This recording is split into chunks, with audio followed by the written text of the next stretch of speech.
Chapter 1. Kirin Island. September 1944. The army officer watched the boat move out into the middle of the lake. He called an order to the soldiers on the boat, and they started to throw large tins into the water. The officer turned to the scientist next to him. "This is all your fault," he said. He was angry. "We were using those chemicals to make the war shorter," the scientist said. "We wanted to change ordinary men into the bravest soldiers that the world ever saw." "Oh yes, brave," the officer said. "But they went crazy at the same time. 30 of my men, good men, died because of your chemicals." He watched the soldiers on the boat throw the last tin into the lake. "I hope it's safe now," he said. "The lake's very deep," the scientist said. "There's no danger now." Last week. At the bottom of the lake, one of the old tins broke open. Chemicals began to pour into the water. The next day, Ian Mackey was walking back to his farm, the only one on Kirin Island. He was hot and thirsty. He stopped at the lake to drink some water. "It doesn't taste as sweet as usual," he thought. 2 hours later, Ian Mackey started to feel ill. His head hurt, and he said crazy things to his wife. Suddenly, he got his gun, went outside, and began to shoot his sheep. When his wife tried to stop him, he killed her. Then he went back into the house and shot his 2 children and his dog. Today, Tom Sharp watched his 10-year-old brother Bob running along the beach. He looked happy and excited. When Tom was Bob's age, he loved coming here too. But now, at 16, he hated Kirin Island. It was boring. Every year, they walked on the same hills and saw the same people. Ian Mackey and his family were the only people who lived here. Tom looked round. He didn't want to spend his holidays on this lonely island. He wanted bright lights, music, clubs, and girls. All the things that his parents didn't want. His parents. He looked at them coming to land from their small yacht. He loved them, of course, but... "Tomo! Bobsy!" his father called. "Put your tent up." "Dad, don't call me Tomo," Tom said. "I'm 16, not a baby." "Don't speak to your father like that," his mother said. "We know you're 16, but that doesn't mean you can be rude. You were a nice, polite boy when you were young." She was angry, so Tom didn't try to talk to her. He already knew her reply. "Remember what it says in the Bible. Obey your father and mother." He turned round to pick up the tent. Then he saw something. His heart jumped with excitement. A large yacht was coming towards the island. Chapter 2. The Rochester Family. A small boat left the yacht and came towards the beach. There were 4 people in the boat, a man and a woman, a boy of Bob's age, and a girl. A pretty girl, about the same age as Tom. "Hi, my name's Gavin," the man said, getting out of the boat. "Gavin Rochester. This is my wife, Danielle." The woman was wearing a very tight t-shirt and a very short skirt. "Hello," she said. Tom watched his mother's face. She didn't like Danielle or her clothes. "And this is my son, Sam," Gavin Rochester said. The boy was thin and pale. He had a hearing aid in his ear. "And my daughter, Vicky," said Gavin. The pretty girl looked straight at Tom and smiled. He smiled back at her. The holidays seemed better already. Tom's father shook hands with Gavin. "I'm Vincent Sharp," he said. "This is my wife, Margaret, and these are our sons, Tom and Bob." "Are you on holiday?" Gavin asked. "Yes," Tom's father replied. "We come every year. It's a good place to think about the important things in life." "What important things? Money? Sex?" Gavin Rochester laughed. "I can think about them anywhere." Tom's father didn't laugh, but Gavin didn't seem to notice. "Hey, would you like to eat with us on our yacht this evening?" he continued. "Oh, no, we can't do that," Tom's mother said. "There are too many of us." "Don't worry about that, Margaret. My yacht has room for everybody," Gavin said, laughing. "I paid a lot of money for it. There's some very expensive equipment on it." "No, Tom's mother began. "We can cook the food here," Tom suggested quickly. "We can make a fire on the beach." He looked at Vicky. He wanted her to agree. "Yes," Vicky said, and smiled at him. "We caught some fish today. Fish tastes great when it's cooked on a fire." "That's a good idea, isn't it?" Gavin Rochester agreed. Tom knew what his mother and father thought. They thought it was a bad idea. They didn't want to be friends with these people, but they didn't want to be rude. "That's very kind of you," his mother said. "Great," Gavin said. "I'll go back to the yacht for the fish. The children can find some wood for the fire." Tom was happy. The fire lit up the dark beach, and Vicky was right. The fish tasted great. "Have another glass of wine, Margaret," Gavin said. "Oh, no," Tom's mother replied. "I never drink more than one glass." "That's a pity. I only buy the best," Gavin said. He laughed. "Danny can drink a full bottle of this." "Don't tell everyone my secrets, Gavin," Danielle said. "But it is my favourite wine. I drank a lot of it when I was working on TV." "Danny was a TV star," Gavin said. "Do you remember her, Vincent?" "No," said Tom's father. "I don't watch television." "I wasn't really a big star," Danielle said. "Nearly, but I had to stop when Vicky and Sam were born."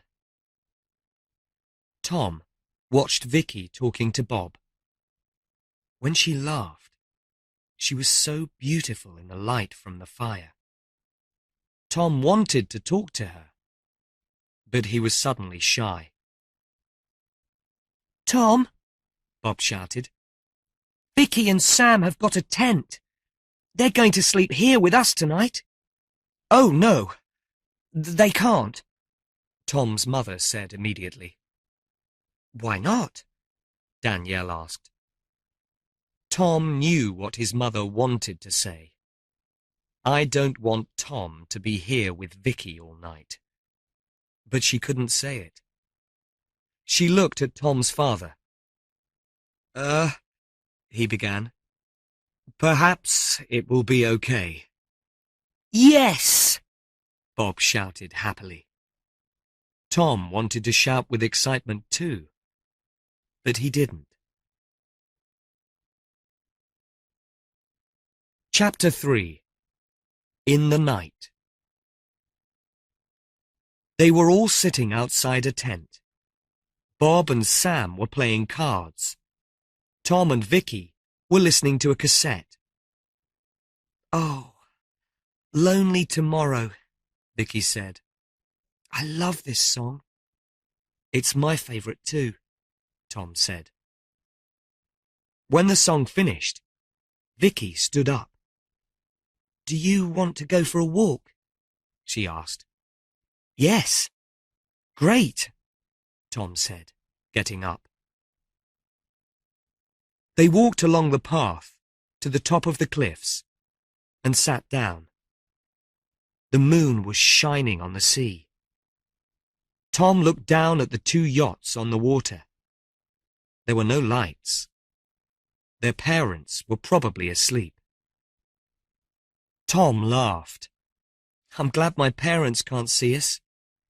Why? Vicky asked. Because they...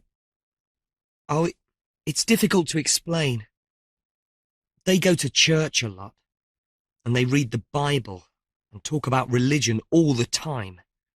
There's nothing wrong with that, but sometimes they're so... serious. He looked at Vicky. Do you know what my mother said this evening? No. What? Asked Vicky. She said, God sees everything, Tom. He watches you every minute. Sometimes I feel... Tom stopped. What? Said Vicky. You can tell me. Tom looked at her. He knew it was true. He could tell her anything. They're really good parents, he said. But I don't know. I think they loved me more when I was young. Sometimes I think they don't really like me now. What I am now. Now I'm 16. Sometimes I think my parents don't like Sam and me, Vicky said. But your parents seem so nice, Tom said. They are, but Mum thinks we stopped her becoming a TV star. She threw a stone over the cliff into the sea. Dad's always working, and sometimes he's not very nice to Sam. You know that Sam has to wear a hearing aid. Dad hates that. He wants a son who's strong and good at sports. What's your father's job? Tom asked. He works for an international bank, Vicky said. That's all that he's really interested in. Money and sport. He wants me to earn a lot of money when I leave school. I tell him I want a job that I like. Money's not the most important thing. That makes him really angry. My parents watch me all the time, Tom said. They want to know everything. Where I'm going, what I'm doing, who I'm meeting. And do you like to have some secrets? Vicky said. Yes, Tom agreed. Don't you? Of course I do, Vicky laughed. Tom looked up at the sky. The stars were very bright. He was happy here with Vicky. She was easy to talk to. He could tell her things that he never told other people. I'm cold, she said suddenly.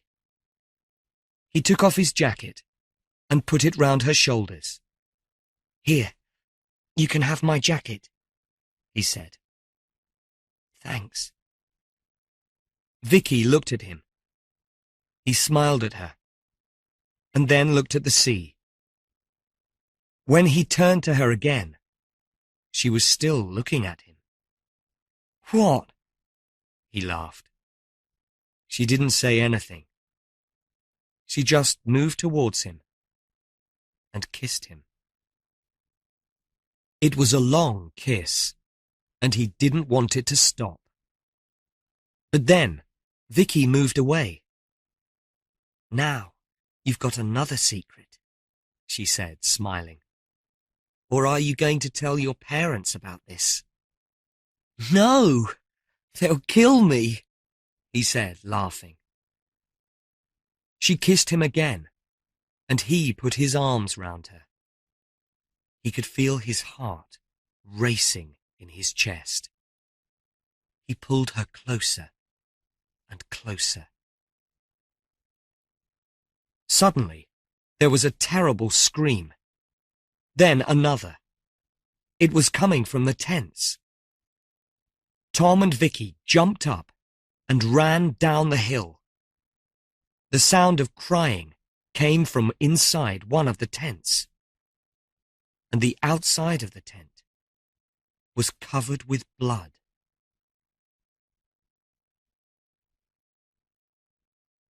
Chapter 4.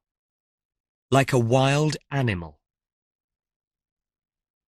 Bob and Sam screamed when Tom opened the door to the tent. It's okay, Tom said. We're here. What happened? There was a noise, Bob said. It was dark. We couldn't see anything. We were frightened, and we came in here. What noise? Vicky asked.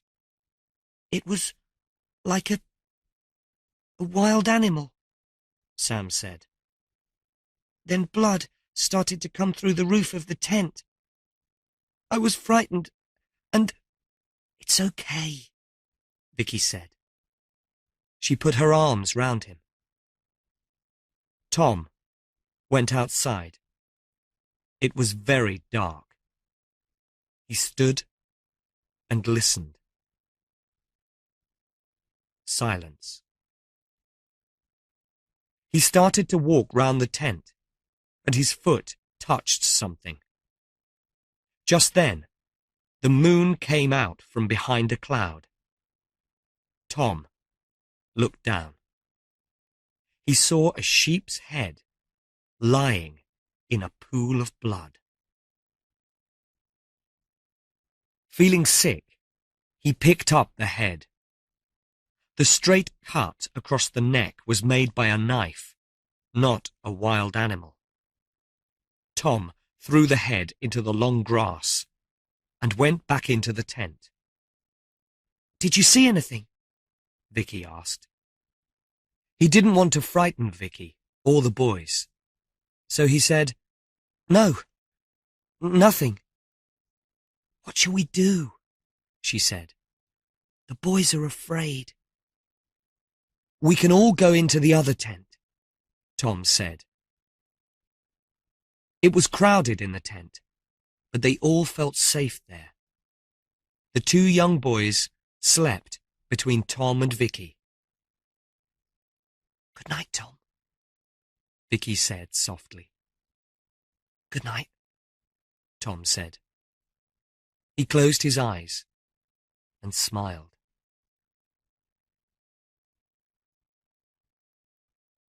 Tom could hear a voice calling him. It sounded far away. He woke up. Then he remembered where he was. His mother opened the tent, and light poured in. What are you doing? She shouted. Where's Bob? Tom looked round. The boys weren't there. He was here, Tom said. And Sam too. Perhaps they've gone for a walk. Get out of there immediately, his mother said. Slowly, Tom and Vicky came out of the tent The 4 adults were standing outside. "Why were you in the tent with this girl?" Tom's mother shouted. "Because—" Tom began. "Where's Bob?" his father asked. Tom looked towards the beach. Bob and Sam ran out from behind some rocks. They were playing football. "There he is," Tom said. "Why aren't you with him?" his mother shouted. "Why are you here with this girl?" "I'm trying to explain, but you aren't listening," Tom said. "Somebody killed a sheep, and—" "Who killed a sheep? Is this true, Vicky?" Gavin asked. Vicky stopped and looked at Tom. "She didn't see it," Tom said. "I didn't want to frighten her, or the boys." "I don't believe you," Tom's mother said. "It's true!" Tom shouted. "You never believe me." He pulled his mother to the other tent and pointed to the roof. "What do you think this is? It's blood. And this—" He walked into the long grass. He found the sheep's head and picked it up. His mother put her hand on her mouth and looked away. Danielle screamed. "Who did that?" Gavin said.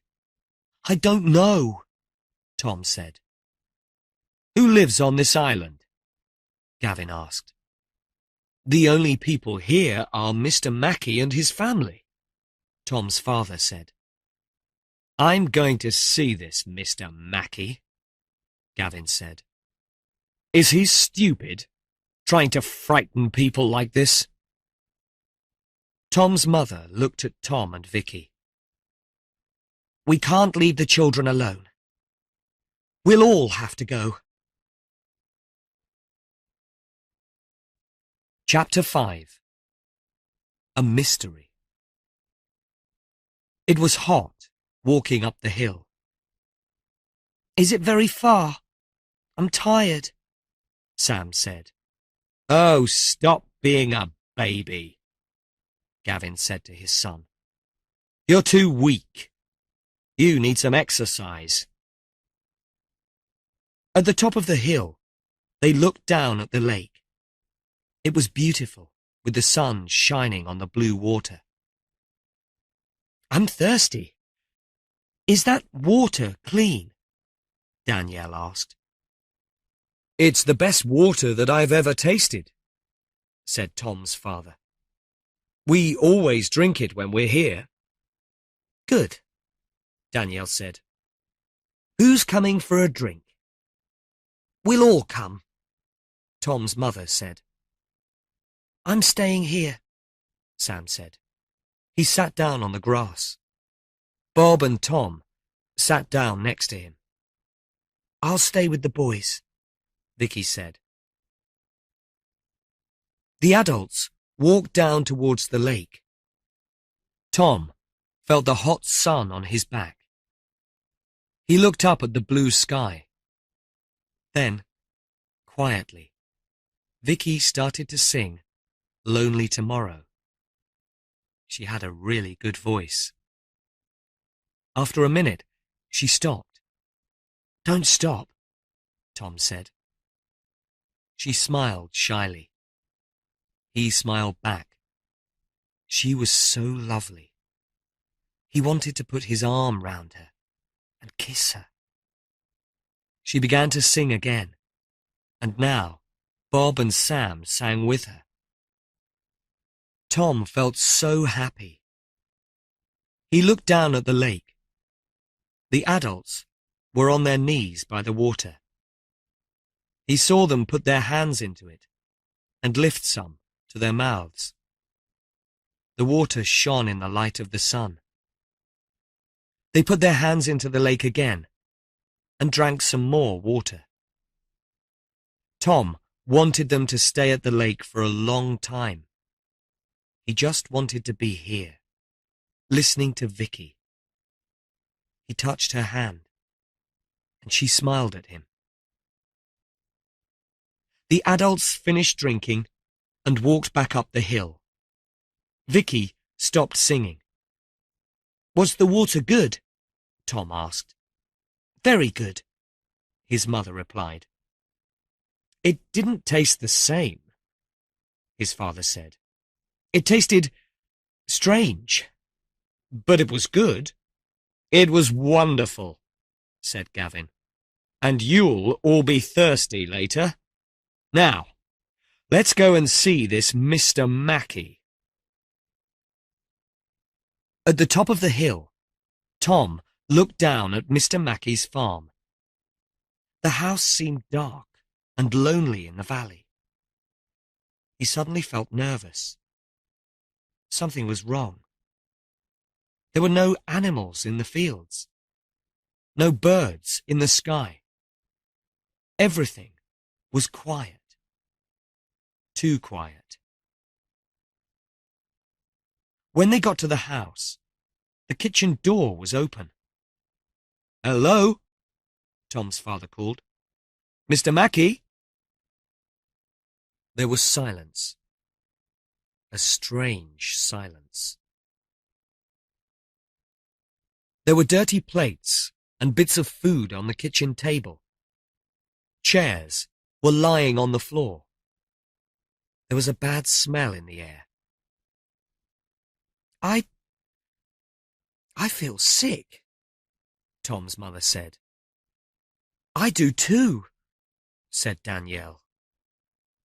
They both went outside. The men went to look round the other rooms. Tom crossed the kitchen. There were lots of small holes in the wall. "That's strange," he said. "I think someone shot a gun at it." "And what's that?" Vicky said. She was pointing to a dark area on the floor. Tom went to look. "Is it dry blood?" "Let's get out of here," Bob said. "I don't like it." The two women were standing outside with their backs against the wall. They were pale and shaking. "I don't feel well," Danielle said. "My head hurts." "Mine does too," Tom's mother said. "I want to go back to the yacht." A few minutes later, the men came out of the house. "We'll go back to my yacht and send a message to the police," Gavin said. "There's something—" He stopped talking. Then he touched the side of his head and closed his eyes. He was very pale. "There's a mystery here," he said. "Let's hurry." Everybody followed Gavin. At first, he walked fast, but then he began to run. Everybody started to run with him. After a few minutes, Sam stopped. Vicky and Tom went back to him. I can't run," Sam said. "Don't leave me here." "Of course we won't leave you," Vicky said, and put her arm round him. "We'll walk with you, Sam," Tom said. He and Vicky held Sam's hands. They walked through the valley and climbed the hill. The sky was covered with dark clouds now, and a cold wind was shaking the grass. When they passed the lake, the water looked black. Tom felt more and more nervous. There was something wrong on this island. 3 or 4 times he looked back over his shoulder. Once he thought he saw someone on top of a hill. But when he looked again, it was just a small tree. "Look, Sam, there are Mum and Dad," Vicky said, pointing down the path. Bob was standing, but the 4 adults were sitting by the side of the path. Tom was pleased to see them. He felt safer with them. He wanted them to tell him that everything was all right. But everything was not all right. Tom saw that his mother was crying. His father was looking at his hands. Danielle was holding her head and making strange noises. Gavin was repeating the words, "Red sky, red sky." Bob ran to Tom and held his hand. "I think Mum and Dad are ill, Tom," he said quietly. Then tears started to run down his face. Tom felt his heart jump with fear. "Mum? Dad? Are you all right?" he asked. There was a sudden silence when he spoke. His mother stopped crying, and Danielle stopped making noises. Gavin stopped speaking for about 15 seconds. Then he began again. "Red sky, red sky, red sky." "Dad, stop it," Vicky said. "Stop saying that." Gavin looked at her. "What?" "Oh, I'm sorry," he said. He touched his head. "Everything was red. I'm better now." He stood up and looked at the other adults. "What are you doing?" he shouted. "We've got to get back to the yachts." "Yes, of course," Tom's father said. He stood up. "Let's go, Margaret." Tom's mother stood up. Tom noticed that the skin round her mouth was very red. Gavin helped Danielle to stand. "We'll go back to my yacht and send a message to the police," he said. "Everything will be okay." He began walking, and then stopped. He lifted his arm and pointed. "What's that?" he asked. Everybody looked. A cloud of black smoke was coming from the beach. "My yacht!" Gavin screamed, and started to run. Chapter 6. Fire. They ran down the beach to the sea. The 2 yachts were burning. The Sharp's yacht was lying on its side. It was already starting to sink. "My yacht!" Tom's father said, as it sank lower and lower in the water. "Who did this?" "And mine," shouted Gavin. "Look at that fire. It's destroying my yacht. All that money. We've got to do something." Gavin's small boat was on the beach. He ran to it and started to push it towards the sea. Then he stopped. "Who did this?" he shouted, pointing at the boat. There were 2 big holes in the side. Gavin looked round. Then he ran and picked something up. It was an axe. "Whose is this?" he screamed. "I'll kill them! I'll kill them!" He fell on his knees and watched his burning yacht. Then he threw the axe across the sand. "I'll kill them! I'll kill them!" "Dad, stop it, please," Vicky said. She put her hand on his shoulder. "What's the matter with you?" "Don't touch me!" Gavin shouted. He jumped up and pointed at Vicky. "You did this, didn't you? You used that axe to make holes in my boat. You started the fire on my yacht. No, of course not, Vicky said. Yes, you did, shouted Gavin. You and your weak brother. I give you everything. I send you to good schools. I buy you clothes. And what do you do for me? Nothing. You just make my life difficult. Suddenly, he hit Vicky across the face. Vicky didn't speak. Slowly, she lifted her hand to touch the side of her face. Then she turned and walked away. Sam ran after his sister and took her hand. They walked for about 50 meters, then sat down on the sand. Vicky put her arm round her little brother's shoulders.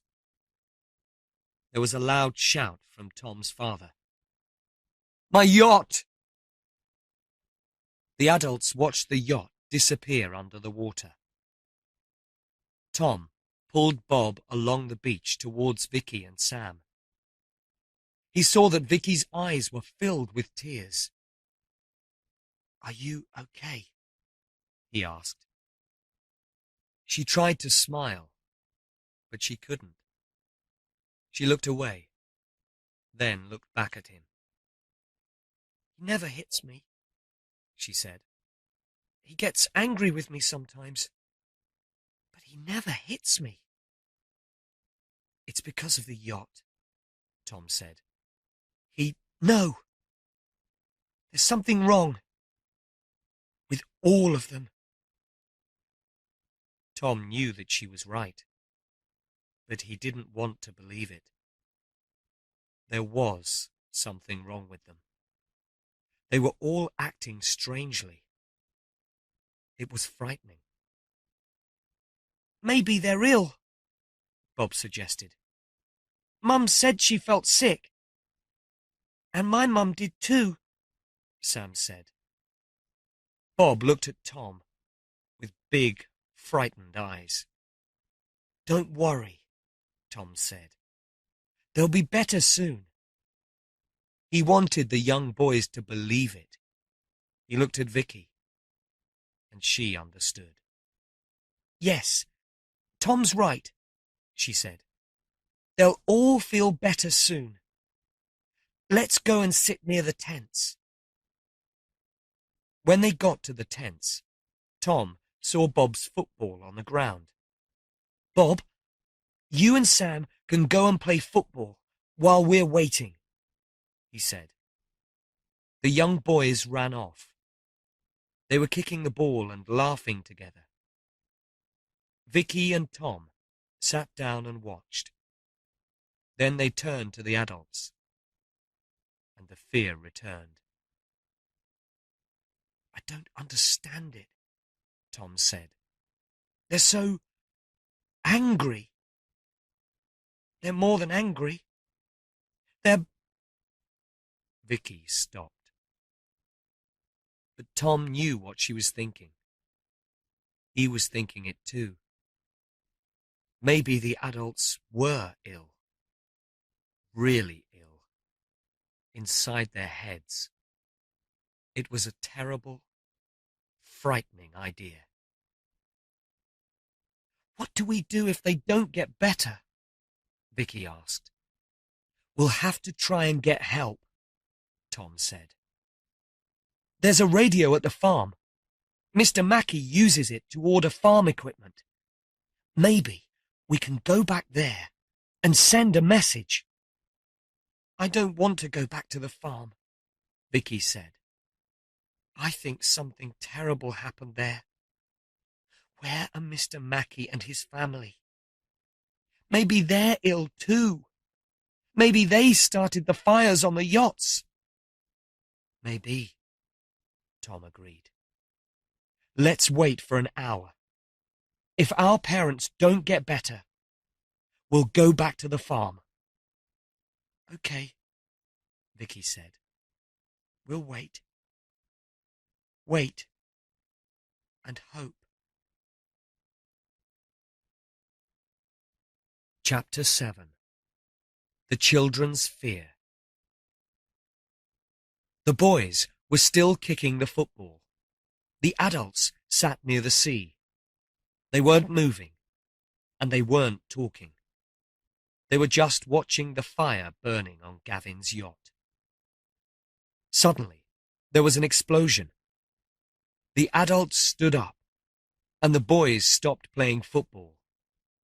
They all watched smoke pour out of the yacht.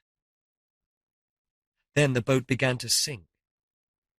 After 10 minutes, it disappeared. Gavin picked up a stone and threw it into the sea. Then he ran along the beach, picked up another stone, and threw it. Then all the adults started to throw stones into the sea. Each time they shouted words. Terrible words. Even Tom's mother. She was shouting bad, ugly words that she never used. Tom's hope died. The adults weren't getting better. They were getting worse. He turned to Vicky. He saw that she knew it too. Her eyes were full of fear. "What's the matter with them, Tom?" she asked. "I don't know," he answered. "We've got to radio for help." "It's too late," she said. "Look!" Tom looked. The adults were running up the beach towards them. Gavin was waving the axe in the air. "Bob, Sam, come here, quickly," Tom called. The two little boys ran to him. "Listen," Tom said. "Do what the adults tell you to do. Don't make them angry." "Why?" Bob asked. "Just do it," Tom said. "It's a game. All right?" "Okay," the boys said. Then they all turned to face the adults. The adults stopped. The skin on their hands and round their mouths was very red. Their eyes were wide and empty. But they weren't shouting now. They seemed calm. "It's time to eat," Tom's father said. There was a big smile on his face. "We're all hungry. Are you hungry?" Nobody said anything, and he stopped smiling. He pointed his finger at Bob. "I said, are you hungry, Bobsy?" he asked. I don't know, Dad," the little boy said. "You're stupid," Gavin said. He started to laugh, and the other adults laughed too. Bob's face went red, and tears filled his eyes. "I'm hungry," Tom said quickly. "So you're not as stupid as your brother," Danielle said. "Where's the food, Tomo?" Tom's father asked. "What food?" Tom said. "The food that we're going to eat, stupid," Danielle said. "Don't be a bad boy, Tomo," his father said. "Where is it? Tell me, or I'll have to punish you. You know what happens to bad boys?" Tom thought quickly. What food? He could see his father's eyes getting angrier and angrier. Suddenly he remembered. They still had a box of food from the Rochesters' yacht. "I know," he said. "It's in that box near the table." "That's right, Tomo. That's where it is," his mother said. "You're a good little boy, and your mum loves you." She pulled him close and kissed the side of his face. Her breath smelled bad. He tried to move away, but she held him tightly. He could feel her wet mouth on his skin. Suddenly, she bit his face. He wanted to push her away, but he didn't want to make her angry. "Mum, that hurts," he said. "Don't be a silly boy. Mum was only giving her little boy a big kiss," she said. "Let's go, everybody," Gavin said. "Time to eat. Run, Vicky. Run, Sam. Move your lazy legs." He pushed his two children, and they began to run along the beach towards the table. The adults ran after them. Tom and Bob were left standing near the tents. Tom wanted to take his brother and run the other way to the farm. They had to use the radio. But then he looked at Vicky. She was helping Sam run when she suddenly fell down. Gavin shouted at her. She stood up and looked back at Tom. Her eyes were frightened. He couldn't leave her. "Come with me, Bob," he said. He held his brother's hand, and they ran Crazy and dangerous. Tom's mother pulled the food box from under the table. "What have we got?" she said, opening the box.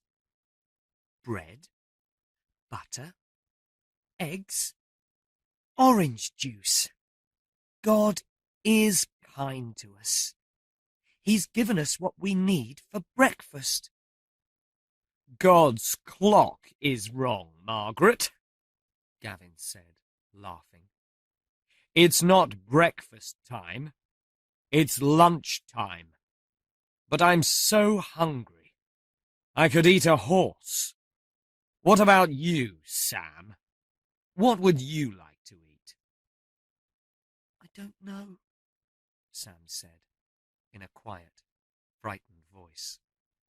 "You stupid little boy!" Gavin screamed. "I send you to that expensive school, but you don't know anything. You're stupid. You can't run. You can't play football. You can't hear anything." He hit Sam across the face. Then he reached out and pulled the hearing aid from Sam's ear. "I hate this thing," he said. He put the hearing aid on the table and hit it hard with the axe. The hearing aid broke into small pieces. There was silence. Then the adults began to laugh. Now Tom knew it was true. They were crazy. Crazy and dangerous. Sam's face was white. Vicky put her hand on his shoulder and held him tight. "Let's get the food ready, Margaret," Danielle said. The two women put plates and knives and forks on the table. Then Tom's mother picked up a sharp knife and cut the bread. She put a piece of bread on each plate. Danielle put butter on the bread. She opened the bottle of orange juice and poured it into a bowl. That looks good, Danny," Gavin said. "Shall I cook the eggs?" Tom's mother asked. "No, I can't wait. Let's eat them now," Gavin said. Tom's mother broke 6 eggs into the bowl of juice. Then she took a fork and mixed it all together. She went round the table and poured it onto the bread. "Thank you, Margaret," Tom's father said. He put his hands together and closed his eyes. Let's thank God for this wonderful food. Be quiet, Vincent, Gavin said. His voice was angry. That's all you talk about. God. We must thank him for his gifts to us, Tom's father said. No, I'm too hungry, Gavin replied. He picked up his piece of bread and started to push it into his mouth. Orange juice and egg ran down his face and onto his clothes. The other adults began eating too. They ate like animals, making terrible noises with their mouths.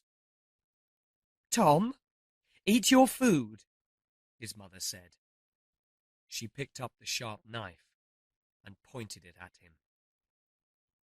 Tom saw Vicky and the two young boys looking at him. He lifted the wet bread and put some in his mouth. The juice and the cold egg ran onto his tongue, and he felt very sick. But he continued eating. And you others, his mother said, eat. Vicky started eating, and the young boys did the same. The adults watched them until they finished. Tom and I will wash the dishes, his mother said. She picked up the things from the table, and Tom followed her down the beach. She walked into the sea and dropped everything into the water. Then she came back to him. I want to talk to you, Tom, she said. And I don't want that girl to hear. Tears began to run down her face. Mum, don't cry, Tom said. What's the matter? What's happening? Why are you all acting so strangely? My head hurts, Tom, she said. And now we can't send a message because that girl burned the yachts. Mum, she didn't burn the yachts, Tom said. You know that's not true. Yes, it is true, his mother said. And now she's taking you away from me. She's a bad girl, Tom. I don't want you to see her. You're too young. Don't kiss her. Don't touch her body. Promise me? Stay with me. You love me, not her. Oh, my head hurts. His mother sat down on the sand and closed her eyes in pain. Tom didn't know what to do. Part of him was afraid of her, but another part of him still loved her. He put his arm round her. Mum, don't cry. I'll get help. I'll go to Mr. Mackey's farm and use the radio. You can go to hospital. The doctors will make you better. His mother stopped crying. She took her hands away from her face and smiled. Yes, Tom, that's a good idea, she said. You go to the farm. While you're doing that, I'll kill the girl. Then she won't be any more trouble. Tom looked at his mother. She was smiling. Her voice was so calm and ordinary. Yes, that's the best thing, she continued. I'll get my knife and kill her. She'll go to God. She'll be happy. Tom stood up. His legs felt weak. He had to get away from there, and he had to take Vicky and the boys with him. His mother closed her eyes again. I've got this pain in my head, she said. She tried to stand up, but she couldn't. She held out her hand to Tom. Help me! Tom turned and walked quickly towards the table. Tom! She shouted, but he didn't look back. Chapter 9. The Knife and the Axe. Tom's father was singing one of the songs that they sang at church. Danielle was lying on the sand with her hands over her ears. Vicky and the two boys sat at the table, watching Gavin. He was standing next to them, holding the axe. He moved his finger slowly along the metal edge. "Feel that, Vicky," Gavin said. She reached out. Her fingers were shaking, but she touched the metal. "Sharp, isn't it?" her father asked. "Like Tom. He's sharp, isn't he?" "Tom Sharp," Gavin laughed. A long, crazy laugh. Then he stopped suddenly. "But he's not as sharp as my axe, is he? Is he, Vicky?" No, she said. Tom could see the fear in her eyes. What was the best thing to do? Run away? He could run faster than the adults. But could Vicky? Could Bob and Sam? He looked at the little boys. They were sitting very quietly, too frightened to move. Their big eyes were filled with tears. Danielle suddenly took her hands away from her ears. She turned towards Tom's father. "Oh, God! Stop singing that song!" she shouted. "Danielle, please don't say, 'Oh, God.'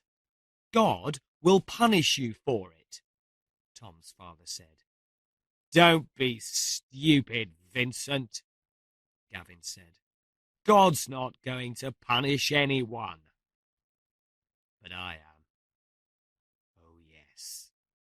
I'm going to find out who destroyed my yacht, and then I'm going to punish them with my axe, my sharp axe." He pointed the axe at Vicky and the two boys. "Did you destroy my yacht?" he asked. No, Dad. I promise we didn't, Vicky said. He turned and pointed the axe at Tom. "So, it was you." "No," Tom said. Gavin looked at him. "What do you think, Vincent? Did your son do it?" "I don't know, Gavin," Tom's father answered. "He was a good boy when he was young, but now he thinks he knows everything. He doesn't listen to me." "That's just like Vicky," Gavin said. "I earn all the money, I pay all the bills, but she thinks she's so clever. She does what she likes." I tell Tom, remember what it says in the Bible. Obey your parents. But Tom doesn't listen. God's going to punish him one day. "Stop talking about God," Gavin said. "He doesn't exist." "Don't say that, Gavin," Tom's father said. "You must never say that. God loves you, and stop, Gavin screamed. He hit the table with the axe. "Stop talking about God, or I'll kill you." There was a long, long silence. The only sound was the noise of the waves on the beach. Then Tom heard his mother's voice. Tom? Tom! She called. Come back here. You're my little boy. I don't want you to go with that girl. She was in the sea, searching for something in the water. Tom knew what she was looking for. The knife. She wanted to kill Vicky. He had to do something before it was too late. They had to get away from there. But where to? He looked along the beach. The cliffs. Then he remembered the cave. It was at the end of the beach and went deep inside the cliffs. There were a lot of tunnels in the cave. It was a perfect place to hide. He took a step towards Vicky. "Don't move," Gavin shouted, and he lifted the axe. Tom stopped. They had to get to that cave. But how? Tom's father started to sing again. Then he stopped and put his face in his hands. "Oh, I feel so bad," he said. "I do too," Gavin said. He began to shake. "My eyes. Everything's red. Red sky. Red sea." He closed his eyes. Tom got ready to attack him. He took a step towards him. Then Gavin's eyes opened wide. They looked wild and crazy. "Red sky!" Gavin screamed. "Red sky! Blood sky! There's going to be blood!" Tom's father took his hands away from his face. He turned and started walking towards the sea. "That's right!" he shouted. "Blood! There's going to be blood! It's written in the Bible. An eye for an eye. Blood for blood. It's all in the Bible. It's the word of God." He ran down the beach towards the sea. "Blood! Blood!" he shouted. "God's coming to punish the children." "Stop talking about God, Vincent!" Gavin shouted. He lifted the axe and began running down the beach. Tom turned to Vicky. "We've got to go," he said. Vicky and the boys didn't move. "Now!" he shouted. Vicky and Bob ran to him, but Sam stayed at the table. "Sam!" Tom shouted. Then he realized that the little boy couldn't hear. "Bob, take Vicky to the cave at the end of the beach. I'll bring Sam." Vicky and Bob ran off, and Tom ran to Sam.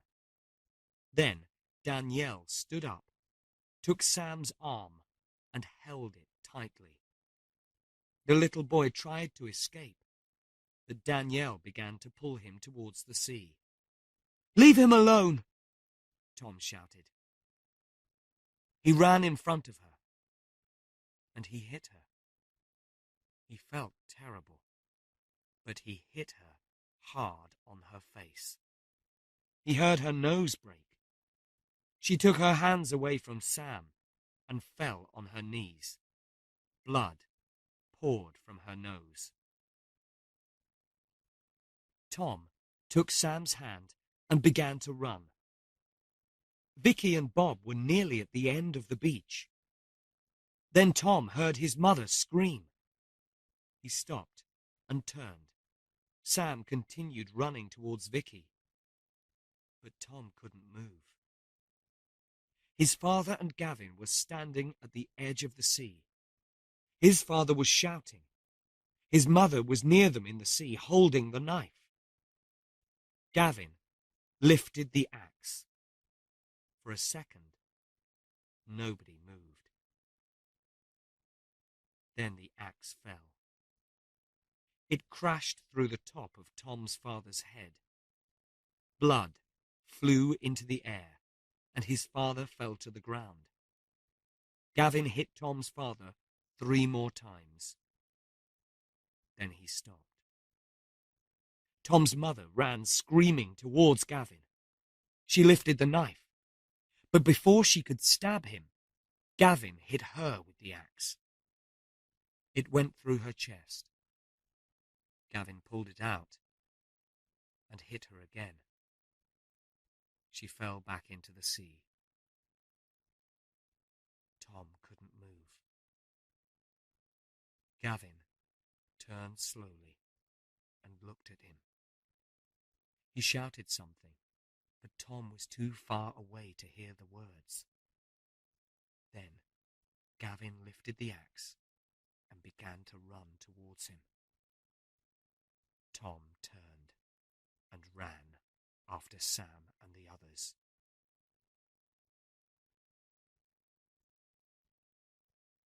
Chapter 10. In the Dark Cave. When Tom got to the entrance of the cave, the others were waiting. "What's happened to Mum and Dad?" Bob asked. Tears were running down his face. Tom wanted to tell him that everything was okay, but it wasn't okay. He looked back. Gavin and Danielle were running across the beach towards them. "We've got to go into the cave, Bob," he said.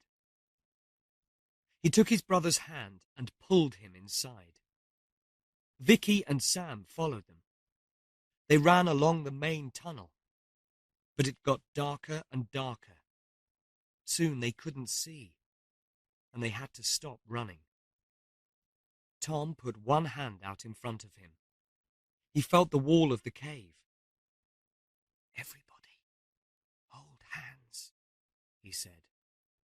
"Then we'll all stay together." He moved forward slowly, following the wall. "Where are we going?" Vicky asked.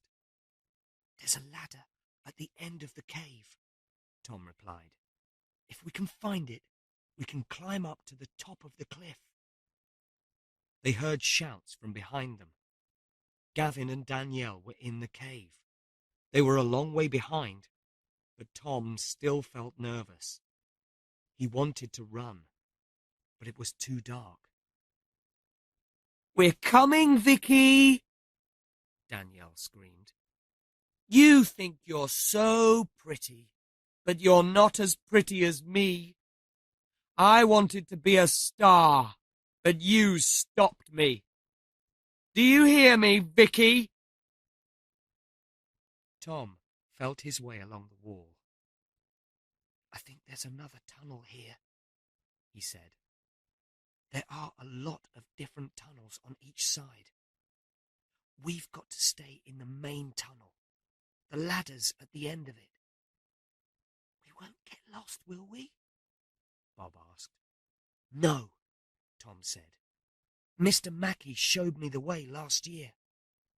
It was true, but last year Mr. Mackey had a light with him. Now, in the dark, it was easy to go the wrong way, but they couldn't stop. They walked for about a minute, then Tom felt another tunnel on the left. As they passed that, there was a shout from behind them.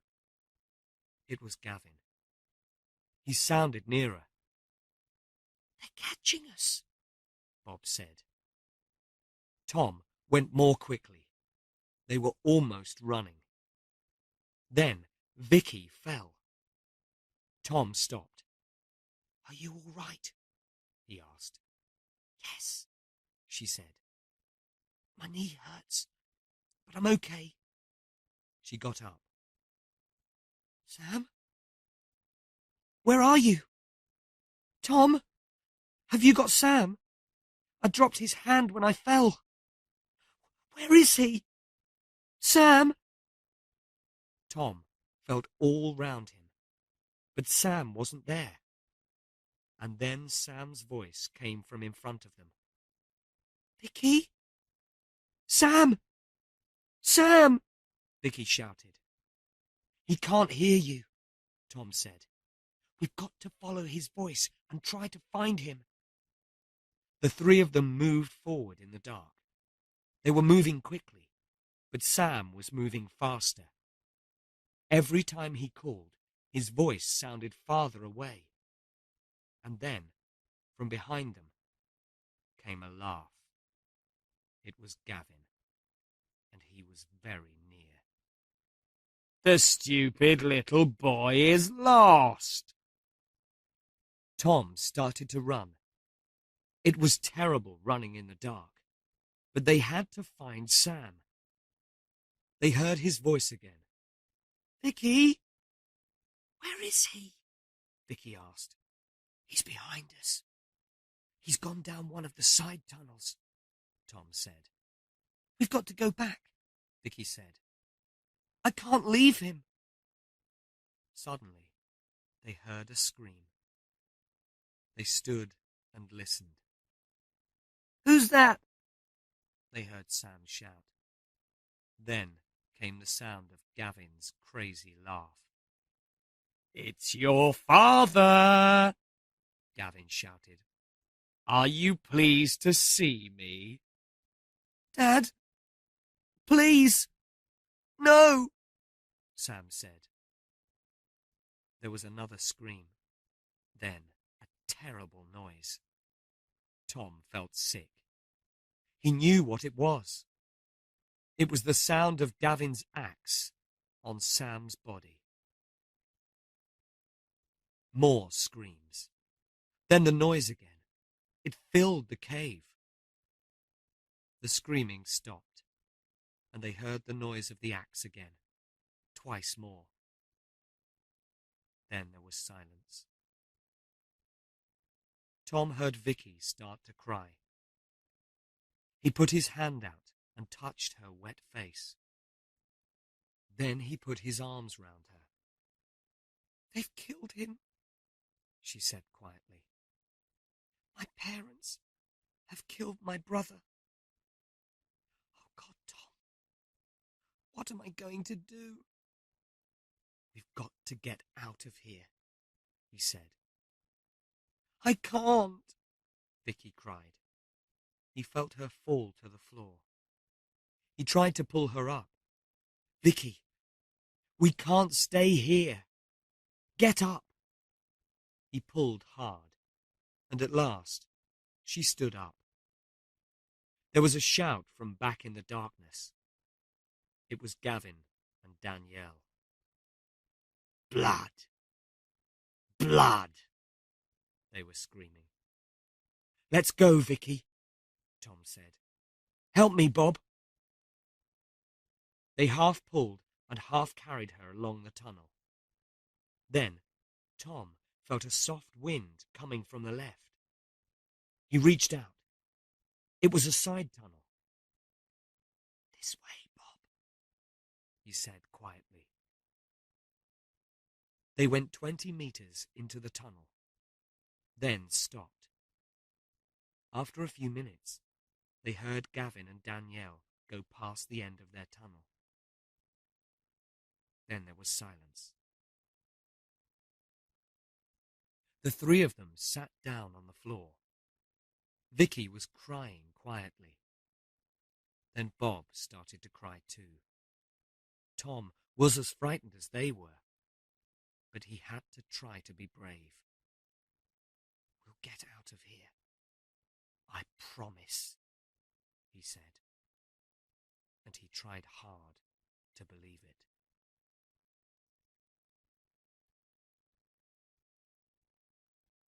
Chapter 11. Blood. Blood. They stayed in the dark tunnel for more than an hour. They could hear Gavin and Danielle shouting. Then, at last, everything went quiet. Tom waited. No noise. I think they've gone, he finally said. He pulled Bob and Vicky to their feet, and they walked slowly and quietly back to the main tunnel. Are we going back to the beach? Vicky asked. No, Tom said. They're probably waiting for us out there. We'll go the other way and climb the ladder. They moved slowly along the dark tunnel. Tom tried not to be afraid, but every step felt dangerous. Perhaps Gavin was standing just a few meters away, waiting for them with his axe. Tom was cold and frightened. He didn't want to die. He didn't want to feel Gavin's axe cut into him. He wanted to sit down and not move. But he continued walking into the darkness. Then, far away down the tunnel, he saw a light. I think it's the exit, he said. Can you see the ladder? Yes, Bob shouted. It's the way out. Let's run. No. Shh, Tom said. But it was too late. Bob was already running down the tunnel, and there was a shout from back down the cave. They're up there, Gavin, Danielle shouted. Tom took Vicky's hand, and they ran after Bob. They heard Gavin and Danielle running after them. I'm going to cut your face, Vicky, Danielle screamed. You won't be pretty then. I'll kill you. The light grew brighter and brighter. Tom could see the ladder. He could see Bob climbing it. The ladder was built against the wall. 50 meters up, Tom could see light. It was the top of the cliff. It was safe there. Bob was already halfway up. Start climbing, Tom told Vicky. She began to climb.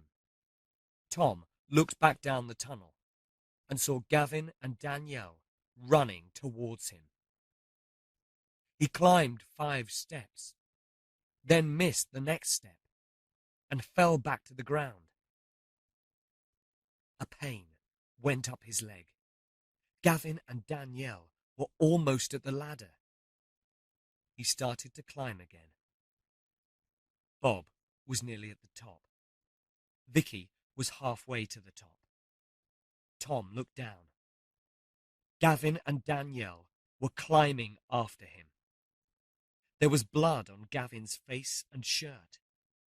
The axe was hanging from his belt. Tom's leg hurt, but he climbed faster. He had to get away. He was almost halfway up. Bob was at the top of the ladder and climbing out onto the cliff top. Then Tom felt Gavin's hand round his foot. He tried to pull away, but he couldn't. Gavin pulled, and Tom started to fall. He was hanging by one hand. He got his other hand onto the ladder and held tight. You're going to die, Gavin shouted. Blood. Blood. Kill him, Gavin, Danielle screamed. Tom had to do something. Could he get the axe? He moved down the ladder as Gavin pulled him. I've got him, Gavin shouted. Now, Tom was looking into Gavin's crazy eyes. Gavin's mouth opened in a terrible smile. You're going to fall all the way to the ground, Gavin said, laughing. Your blood will run all over the rock. Blood. Blood, Danielle screamed. Gavin tried to push Tom off the ladder. Tom almost fell. Then he reached down and pulled the axe out of Gavin's belt. Gavin tried to stop him, but Tom was too quick. He hit Gavin in the face and climbed up the ladder. Tom almost escaped. Then Gavin reached up and held on to Tom's leg. Tom couldn't move, but now he had the axe. He crashed it down on Gavin's shoulder. Gavin screamed in pain and almost fell. Blood poured out of his shoulder, but he held on to the ladder with his other hand. Tom looked down at Gavin's fingers, holding onto the ladder. He knew what he had to do. He lifted the axe again. Then he stopped. He couldn't do it. But he looked at the blood on Gavin's face. It was Sam's blood. It was his parents' blood. He had to do it. He brought the axe crashing down onto Gavin's fingers. Gavin screamed and fell. When he fell past Danielle, he tried to hold on to her. His arm went round her neck, but she lost her hold on the ladder, and they fell together. The sound of their screams filled the air. There was a terrible noise when they hit the ground. Then silence. Tom looked down at their broken bodies. He dropped the axe and continued climbing.